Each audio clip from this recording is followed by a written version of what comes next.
Hors norme, il est des machines qui échappent aux lois qui régissent le commun des motos.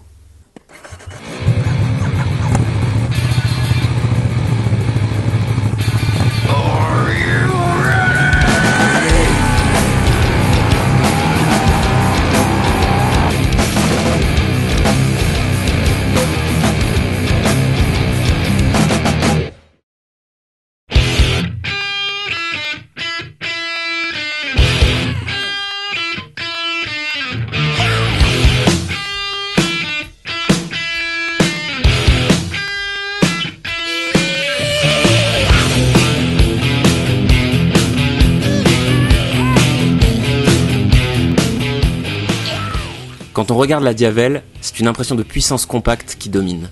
Malgré son côté power custom qui dénote dans la gamme du constructeur italien, elle reste, tradition oblige, ramassée comme un bulldog enragé autour d'un cadre treillé en acier et d'un bicylindre en V à 90 degrés. Le fameux Testa Stretta 11 degrés, dérivé de l'hypersportive 1198 et déjà utilisé par la tonitruante Multistrada 1200, a été poussé à 162 chevaux grâce principalement à un travail sur l'échappement dont on ne se lasse d'ailleurs pas de contempler les énormes tubes. C'est beau, mais ce n'est pas tout. Il fallait s'y attendre, les designers ont bien bossé et esthétiquement, la Ducati colle un sacré coup de vieux à la Yamaha, malgré sa finition en retrait. C'est vrai que si certains détails flattent la rétine, comme les couvercles de mètre-cylindre de frein et d'embrayage en alu taillé dans la masse, il y a aussi quelques plastiques qui jurent, comme ceux des cabochons de clignotants à LED ou du passage de roue. Heureusement, ça n'empêche pas trop le charme hypnotisant de la Diavel d'agir. À vrai dire, on a tous fini par scotcher, filet de bave aux lèvres, sur la superbe jante Enkei, les étriers monoblocs Brembo ou encore le double écran. Si le compteur du haut rassemble les infos habituelles, celui du bas est un élément TFT couleur dont le fond alterne automatiquement entre le blanc et le noir selon la lumière ambiante. Contrôle de traction, cartographie d'injection sélectionnable au guidon, désactivation de l'ABS, c'est là que tout se passe. La Ducati n'a pas que l'air moderne, elle l'est. Mais est-ce que ce sera suffisant pour détrôner la reine des dragsters ?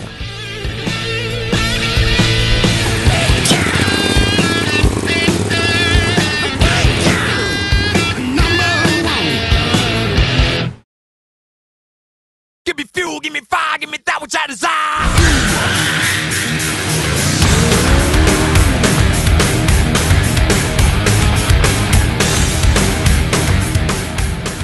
Chers amis, n'y allons pas par quatre chemins. Vache, en de la ça la Yamaha VMAX arrache grave le slip à ta. Imaginez qu'en première, en seconde, comme en troisième, aidé par l'embrayage, le pneu arrière capitule sous l'avalanche de Hey, canasson, c'est pas un gros mot canasson. Les courbes, ce n'est pas le point fort de la Yamaha. La garde au sol est trop faible, le poids trop important, et si l'empattement de semi-remorque permet de drifter comme un cochon, il n'aide pas à tourner. Mais la VMAX n'est pas pour autant inconduisible. Elle demande par contre un bon bagage technique, de l'humilité et un certain savoir-faire en termes d'anticipation, et encore plus quand le revêtement est dégradé et que les suspensions se mettent à danser la gigue. Alors, pour ceux qui se poseraient encore la question, non, cet énorme frein, c'est pas de la frime. Contrairement à la précédente version, la VMAX freine d'ailleurs plutôt bien, même si à ce chapitre, elle n'est pas encore au niveau de la Ducati.